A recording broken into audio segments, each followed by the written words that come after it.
नमस्कार, मी पी.आय. धनंजय पाटील, देवपूर पोलीस स्टेशनमध्ये दिनांक 8/5/2025 रोजी देवपूर परिसरात नगावारी परिसरात एक गुन्हा घडला होता। त्याचा गुन्हा नंबर आहे 98/2025।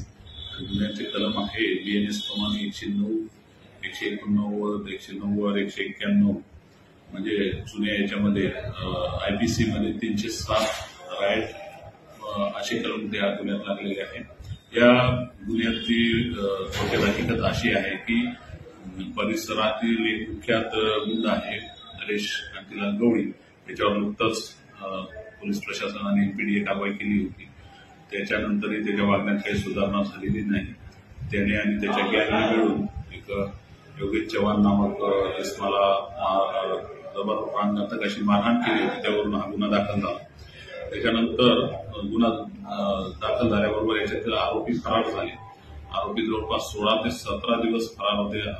सतत पोलीस प्रशासन, देवपूर पोलीस आणि धुळे पोलीस दल पूर्ण ताकदीने त्यांचा तपास करत होते, परंतु राज्याच्या बाहेर गेल्याची आम्हाला माहिती होती, त्यामुळे ते लवकर मिळाले नाही। परंतु काल खात्रीलायक अशी आम्हाला माहिती आरोपींच्या बाबत मिळाली आणि त्याच्यानुसार नाशिक जिल्ह्यातील सटाणा तालुक्यात एका शेतावर धाड घालून याच्यामधील मुख्य आरोपी नरेश कांतीलाल गवळी आणि ऋषभ शिरसाट आणि त्यांना एक साथ देणारा नितीन एकनाथ पाटील अशा रेकॉर्डवरील गुन्हेगारांना देवपूर पोलीस स्टेशनचे DB पथकाचे PSI आगाव, त्याच्यानंतर SI मिलिंद सोनवणे, सौरभ कुटे, प्रवीण पाटील आणि खैरनार यांनी अतिशय धाडसी अशी योजना आखून या आरोपींना जेरबंद केलेले आहे आणि आज रोजी त्यांना